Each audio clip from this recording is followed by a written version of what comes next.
నేను జర్నలిస్ట్ నవత. మొత్తానికి ఛత్తీస్గఢ్ సీఎం విష్ణుదేవ్ సాయ్ సంచలన నిర్ణయం తీసుకున్నారు. సంచలన నిర్ణయం అని చెప్పడం కంటే కూడా ఇలాంటి చట్టాలను ప్రతి స్టేట్లో రావాలి అని మనందరం కూడా కోరుకోవాలి. ఒక బిల్లు ప్రవేశపెట్టి ఆ బిల్లు ఫస్ట్ క్యాబినెట్ లో ఆమోదం పొంది ఆ తర్వాత అసెంబ్లీలో ఆమోదం పొందితే అది ఒక చట్టంగా మారుతోంది. ఆ చట్టం గవర్నర్ దగ్గరికి వెళ్ళి ఆమోదం పొందితే దాన్ని ఇంప్లిమెంట్ చేస్తారు. ఇది మనందరికీ తెలిసిన విషయమే. ఇలాంటి ఒక గొప్ప చట్టాన్ని క్యాబినెట్ లో ఆమోదం పొందించి అసెంబ్లీలో పెట్టడానికి సిద్ధంగా అయిపోయాడు విష్ణుదేవ్ సాయ్, ఛత్తీస్గఢ్ సీఎం. దీనికి సంబంధించి ఆ చట్టం ఏంటంటే prohibition of unlawful religious conversion bill. వినడానికి కొత్తగా ఉంటది, కానీ ఇలాంటి ఒక ఆలోచనను ప్రతి స్టేట్ చేయగలిగితే ఎంత బాగుంటుంది తెలుసా. అసలు ఆయన ఈ చట్టం తేవడానికి కావాల్సిన కారణం, ఎందుకు ఈ చట్టాన్ని తీసుకొచ్చాడు ఈయన, ఏ దేశంలో ఏ సీఎం ఆలోచించకుండా ఈ సీఎంకి ఎందుకు ఇలాంటి కొత్త ఆలోచన వచ్చింది అనేది నేను తెలుసుకునే ప్రయత్నం చేస్తే, ఇదే ఛత్తీస్గఢ్ లో గతంలో అంటే డిసెంబర్ 3 రిజల్ట్ కు ముందు 2023 ఎన్నికలకు ముందు గత 5 ఏళ్లలో కాంగ్రెస్ ఇక్కడ ప్రభుత్వాన్ని ఏలింది. ఈ 5 ఏళ్ల కాంగ్రెస్ పాలనలో విచ్చలవిడిగా మత మార్పులు జరిగాయి. ముఖ్యంగా ఇక్కడ గిరిజనుల మీద, గిరిజన ప్రాంతంలో ఎక్కువగా, ఇక్కడ ఛత్తీస్గఢ్ కి సంబంధించి గిరిజన బిడ్డలు ఎక్కువగా ఉంటారు. ఈ నేపథ్యంలో గిరిజన ప్రాంతాల్లో ఈ మత మార్పుల వల్ల వాళ్ళ సాంప్రదాయాలకు సంబంధించి డిస్టర్బెన్స్ వచ్చి పెద్ద పెద్ద ఘర్షణలు జరిగాయి. ఇక ఇష్టారాజ్యంగా మత మార్పిడులు చేయడంతో ఎట్టి పరిస్థితుల్లో కూడా కాంగ్రెస్ ని అధికారంలో నుంచి దించాలి అని ఫిక్స్ అయిపోయారు. ఆ నేపథ్యంలోనే గతంలో జరిగిన ఎన్నికల్లో బీజేపీకి పట్టం కట్టారు. ఆ టైంలో బీజేపీ ఎన్నికల ప్రచారంలో భాగంగా ఇప్పుడు సీఎం గా ఉన్న విష్ణుదేవ్ సాయ్ ఒక ప్రమాణం చేశారు. ఏమని అనంటే, మా ప్రభుత్వం గనక అధికారంలోకి వస్తే ఖచ్చితంగా కూడా ఈ అక్రమ మత మార్పిడులకు సంబంధించి చెక్ పెట్టే ప్రయత్నం చేస్తాము, చెక్ పెడతాము ఖచ్చితంగా. ఇది మా ఎన్నికల ఎజెండాలో ఒక భాగం అనుకోండి. ఏదైతే మత మార్పిడుల వల్ల మీరు ఇబ్బందులు పడుతున్నారో అక్రమంగా, అలాంటి వాటిని జరగకుండా చూస్తాము అని చెప్పారు. దాంతో మత మార్పిడులకు వ్యతిరేకంగా ఓటు వేసి కాంగ్రెస్ పార్టీని గద్దెదించి బీజేపీకి పట్టం కట్టారు. ఇచ్చిన మాట ప్రకారమే ఒక కట్టుదిట్టమైన చట్టం తీసుకొని రావడానికి విష్ణుదేవ్ సాయ్ అడుగులు ముందుకేశాడు అని చెప్పాలి. అసలు ఈ చట్టం ఏంటి? Prohibition of unlawful religious conversation bill అంటే ఏంటి అంటే, అక్రమ మార్గాల ద్వారా, అన్యాయ పద్ధతుల ద్వారా మత మార్పిడులు చేసినట్లయితే వారికి కఠినమైన శిక్ష ఉంటుంది. ఇలాంటి వాటిని నిర్మూలించేందుకే కఠినతరమైన క్లిష్టమైన నిబంధనలతో కూడిన ఈ బిల్లును తయారు చేయడం జరిగింది.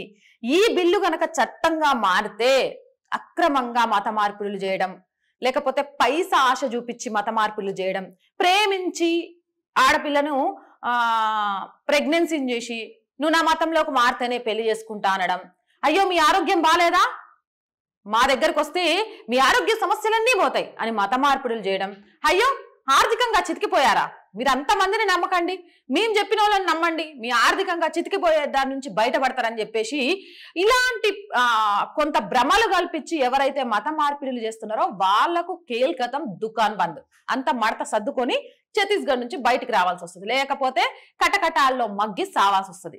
గలాంటి ఒక బిల్ అయితే తయారు చేసి ఈ మోసపూరితంగా మత మార్పిడులు చేసే వారికి చెక్ పెట్టడానికి ఛత్తీస్గఢ్ సీఎం విష్ణుదేవ్ సాయ్ ముందుకు అడుగేశారట.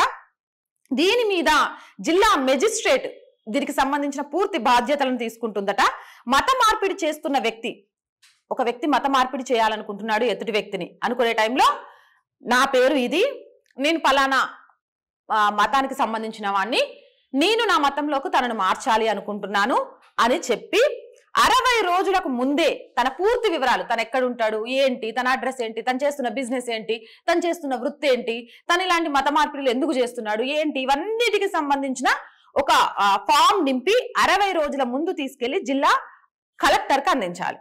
ఆ తర్వాత జిల్లా కలెక్టర్ దీని మీద ఎంక్వైరీ చేస్తాడు. ఏమని ఎంక్వైరీ చేస్తాడు? ఈయన మత మార్పిడులు చేయడమే ఈయన లక్ష్యంగా పెట్టుకొని పనిచేస్తాడా, లేకపోతే మత మార్పిడులు ఎప్పటి నుంచి చేస్తాడు, ఎందుకు చేస్తాడు, ఏ రీజన్స్ తో చేస్తాడు అనేది ఈ వ్యక్తికి సంబంధించి జిల్లా మెజిస్ట్రేట్ మొత్తం కూడా ఎంక్వైరీ చేస్తారట. ఆ తర్వాత ఎవరైతే వ్యక్తి మతం మారాలి అనుకుంటున్నాడో ఆ వ్యక్తి కూడా ఎందుకు మారాలనుకుంటున్నాడు, ఆయన మానసిక పరిస్థితి ఎలా ఉంది, ఏ అంశాల ఆధారంగా ఆయన పుట్టి పెరిగి ఆయన తాత ముత్తాతల కాలం నుంచి ఉన్న ఒక ధర్మమో మతాన్ని వదిలేసి ఇంకో మతంలోకి ఎందుకు వెళ్ళాలి అనుకుంటున్నాడు, దానికి రీజన్స్ ఏంటి అనేది కూడా ఎంక్వైరీ చేస్తారట. ఇక అది మొత్తం ఓకే అయిపోయింది అనుకోండి, ఆ తర్వాత మత మార్పిడికి ఓకే అన్న తర్వాత నెల రోజుల ముందు ఇంకో ఫామ్ నింపియాలట. 60 రోజుల ముందు వీళ్ళు ఫామ్ నింపిస్తే ఎంక్వైరీ అంతా జరిగి ఓకే పర్లేదు అనుకున్నాక ఇంకో ఫామ్ ఇస్తారట, ఆ ఫామ్ కూడా నింపి ఇవ్వాలట. ఆ తర్వాత ఇక్కడ మూడవది ఏంటి అంటే ఓకే అయిపోయింది, 60 రోజుల ముందు అప్లికేషన్ పెట్టిండ్రు, 30 రోజుల ముందు దానికి ఇంకో ఫామ్ నింపిండ్రు, అది కూడా అయిపోయింది. తర్వాత మతం మారినాక ఏ వ్యక్తి అయితే మతం మారుతాడో ఆ వ్యక్తి మతం మారినాక 60 రోజుల తర్వాత అసలు తన మతం మారడానికి కారణం ఏంటి, లేకపోతే మతం మారడానికి ఎవరైనా తనని ప్రోద్బలం చేశారా, ఆ మతంలోకి ఏదైతే మతం మారొచ్చిండో ఆ మతంలో ఇప్పుడు తన పరిస్థితి ఎలా ఉంది, అంతా ఓకేనా, అవన్నీ కూడా ఆయన దగ్గర నుంచి వివరణ కోరుతారట. అది ఇయ్యకపోతే మాత్రం ఏముందిలే మతం మారిపోయినాం ఇవన్నీ చెప్తామా మేమేమన్నా అనుకుంటే మాత్రం సీరియస్ యాక్షన్ ఉంటదట. మతం మారుతాను లేదా మతం మారుస్తాను అన్న తర్వాత 60 రోజులు, ఇది మాత్రం సూపర్ ట్విస్ట్. ఇప్పుడు ఒక వ్యక్తి మతం మారాలనుకున్నాడు, ఆ వ్యక్తికి సంబంధించి ఎంఆర్ఓ ఆఫీసులో పలానా వ్యక్తి పలానా మతంలో నుంచి పలానా మతంలోకి మార్చాలనుకుంటున్నాడు, పలానా వ్యక్తి ఇతన్ని మతంలోకి మారుస్తున్నాడు, సో ఆ వ్యక్తికి సంబంధించిన అడ్రస్ ఈ డీటెయిల్స్ అని చెప్పి ఒక డిస్ప్లేలో ప్లే చేస్తారట. ఎందుకు అనంటే కొన్ని సందర్భాలలో చాలా వరకు భారతదేశంలో మతం మారుతున్న వాళ్ళకి సంబంధించిన అధ్యయనంలో తెలిసేది ఏంటి అంటే వాళ్ళ ఆర్థిక కారణాల్లో లేకపోతే వాళ్ళ పరిస్థితిలో వాళ్ళ చుట్టూ ఉన్న సిచ్యువేషన్స్ ను వాడుకొని మత మార్పిడులు చేస్తున్నారు అంటూ చాలా మంది చెప్తూ వస్తున్నారు. ఈ నేపథ్యంలో అలాంటి బోర్డు మీద చూసినప్పుడు అరే గిడి మా చుట్టమే కదా, వీడికి మతం మారాల్సిన అవసరం ఏమొచ్చింది, షెల్బాయ్ మేము మాట్లాడతాం తాత ముత్తాతల నుంచి గిందులో ఉండి ఇప్పుడు వీడు మారినంత మాత్రాన ఎప్పటి నుంచో వచ్చిన వంశవృక్షం మొత్తం మారిపోయిద్దా, గిదేం పిచ్చితనం చేస్తాడు అని వీళ్ళు వెళ్ళి వాళ్ళతో మాట్లాడి కావాలంటే వాళ్ళు మతం మారకుండా అయినా చేసుకోవచ్చు, ఏదైనా చేసుకోవచ్చు. ఎందుకు అనంటే ఒక వ్యక్తి మతం మారడము అనేది చిన్న విషయం కాదు. ఆ చిన్న విషయం అని చాలా మంది అనుకుంటారు, కానీ దాని వల్లే చాలా చోట్ల మత ఘర్షణలు జరుగుతున్నాయి. ఇందాక నేను చెప్పాగా గిరిజనుల మధ్య ఘర్షణలు జరగడానికి ఛత్తీస్గఢ్ లో అదొక పెద్ద రీజన్ అయిందట. కాబట్టి డిస్ప్లేలో ఉంచుతారట. మత మార్పిడి చేసుకునే వ్యక్తుల రిజిస్ట్రేషన్ జిల్లా మెజిస్ట్రేట్ దీన్ని మొత్తం మెయింటైన్ చేస్తుంది. ఇప్పుడు ఎవరైతే మతం మారిండ్రు, పలానా వ్యక్తి ఈ వ్యక్తిని పలానా వ్యక్తి మతం మార్చిండు, ఈ డేట్ న ఈయన మతం మారిండు, ఈ మతం నుంచి ఈ మతంలోకి వెళ్ళిండు, ఆయన అడ్రస్ ఇది, ఆయన డీటెయిల్స్ ఇవి. ఇది ఎందుకు చేస్తారు అనంటే ఎప్పుడైతే ఈ రిజిస్ట్రేషన్ జరుగుతుందో ఆ రిజిస్ట్రేషన్ తర్వాత అక్కడ ఎస్సీ ఎస్టీలకి సంబంధించి రిజర్వేషన్ రద్దు అవుతుందట. అదేంది మతం మారితే ఎట్ట రద్దు అయింది, మేము ఎస్సీ ఎస్టీలం కాకపోతామా మతం మారితే అని ఇక్కడ ఛత్తీస్గఢ్ లో కొంతమందికి డౌట్లు రావచ్చు.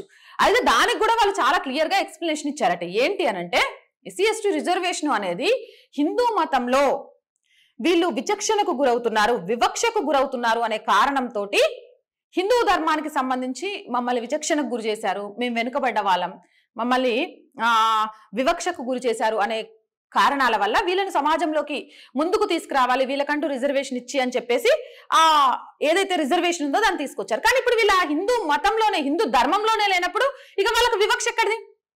ఆ వివక్ష నుంచి సంఖ్యలను తెంచుకొని ఇంకో మతంలోకి పోయినరు కదా, పోయినాక వీళ్ళకి మళ్ళీ ఆ రిజర్వేషన్ ఎందుకు వర్తింపజేయాలి? కాబట్టి ఎవరైతే షెడ్యూల్ కులాలు షెడ్యూల్ తెగలకు సంబంధించిన వాళ్ళు మతం మారితే వారికి రిజర్వేషన్ రద్దు అవుతుందట. అయితే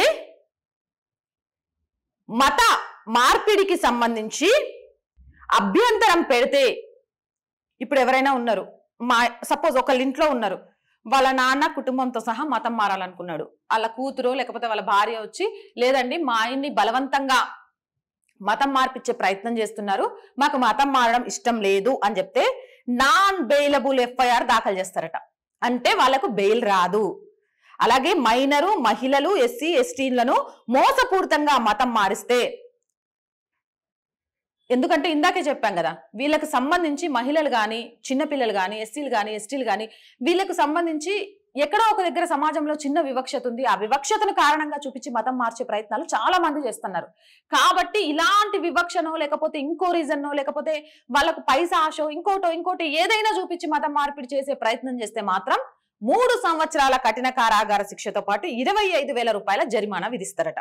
అంతేకాదు గుంపుగా గుంపులు గుంపులుగా 10 మందిని 15 మందిని ఒకేసారి మతం మార్చే ప్రయత్నం చేస్తారు కదా, ఇలాంటి వాళ్ళకి 10 సంవత్సరాల జైలు శిక్షతో పాటు 50,000 జరిమానా విధిస్తారట.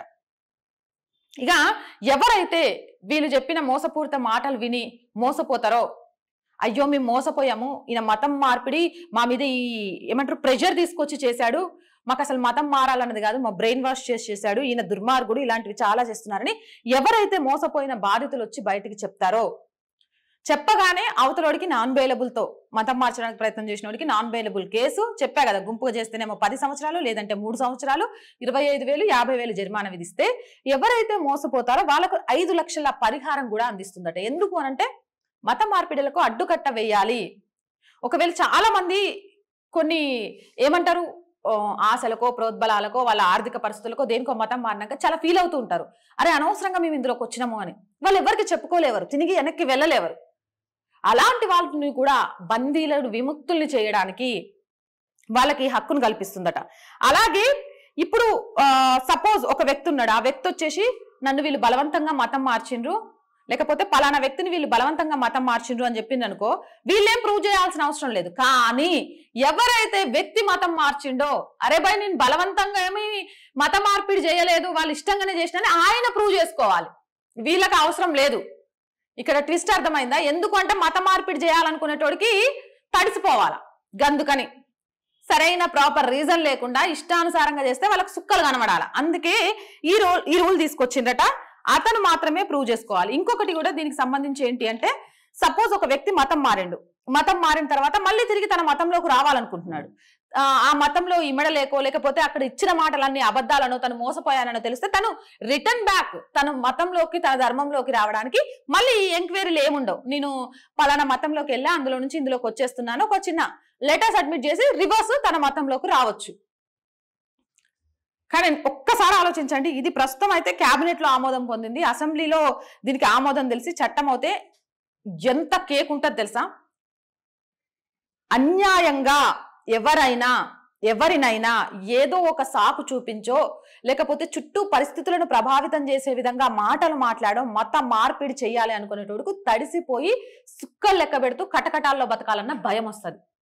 ఇది కదా నిజంగా కూడా విష్ణుదేవసాయ ముఖ్యమంత్రి ఇచ్చిన మాట ప్రకారం అక్కడ గిరిజనులకు ఏదైతే మాట ఇచ్చారో ఆ మాట ప్రకారం మత మార్పిడులను అడ్డుకోవడానికి సూపర్ చట్టం తీసుకొచ్చే ప్రయత్నం చేస్తున్నారు. దీనికి సంబంధించిన బిల్లు క్యాబినెట్ లో ఆమోదం కూడా పొందింది, అసెంబ్లీలో కూడా దీనికి ఆమోదం పొందాలని, ఇది చట్టంగా మారాలని, గవర్నర్ అతి త్వరలో దీన్ని ఆమోదించాలని అక్కడ చాలా మంది వెయిట్ చేస్తున్నారట. ఇలా ప్రతి రాష్ట్రంలో కూడా రావాలి.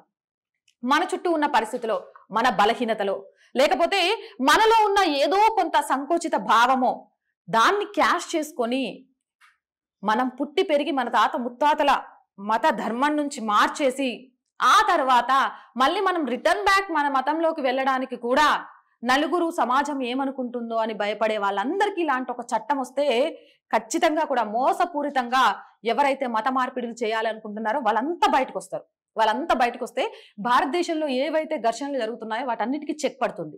మీరేమనుకుంటున్నారు? ఛత్తీస్గఢ్ సీఎం విష్ణుదేవసాయ్ తీసుకున్న ఈ బిల్లు చట్టంగా మారితే ఎలా ఉంటుంది అనుకుంటున్నారనేది కింద కామెంట్ సెక్షన్ లో తెలియజేయండి. ఇలాంటి మోర్ వీడియోస్ కోసం మన ఛానల్ వెంటనే సబ్స్క్రైబ్ చేయండి. ఈ వీడియో నచ్చిందా లైక్ చేయండి, షేర్ చేయండి. అండ్ మళ్ళీ మీ అందరికీ ఒక చిన్న రిక్వెస్ట్, ఇప్పుడిప్పుడే మన ఆర్ వాయిస్ ఛానల్ ప్రజలందరి ఆదరాభిమానాలను చొరగొంటోంది. మీ ఆదరణ, అభిమానం, సబ్స్క్రిప్షన్తో పాటు మీ ఆర్థిక చేయూత కూడా మాకు చాలా అవసరం. ఎందుకు అనంటే మీరు మన ప్రతి వీడియో చూస్తున్నారు, నిజాన్ని నిర్భయంగా చెప్తూ ముందుకెళ్ళాలి, వాస్తవాలను ప్రజలకు తెలియచేయాలి అనేది మా తాపత్రయం. ఇలా నిజాలను నిర్భయంగా చెప్పే వాళ్ళకు అండగా ఉండడానికి ఎవ్వరూ ముందుకు రారు. మా అండైనా మా ధైర్యమైనా కూడా మీరే, మన ఛానల్ని చూస్తున్న వాళ్ళే.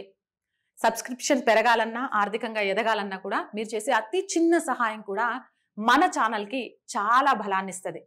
మీరు ప్రతిరోజు చాలా మంది కాల్స్ చేసి మన ఛానల్ని అప్రిషియేట్ చేస్తున్నారు, అది మాకు చాలా బలాన్ని ఇచ్చింది. అందుకే ఇంకా ముందుకెళ్ళి మిగిలిన స్టేట్స్లో కూడా ఏం జరుగుతుంది అనేది మీకు అందిస్తున్నాం.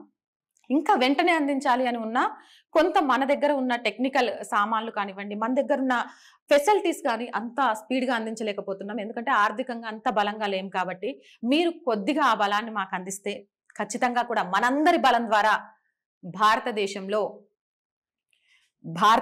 యొక్క కీర్తిని పెంచడంలో లేదా ఇక్కడున్న ప్రతి సమస్య మీ సమస్యను మా గొంతుకగా వినిపించడంలో ఒక ఆడపిల్లనైనా ఎప్పుడు ముందుంటానని మాటిస్తున్నాను.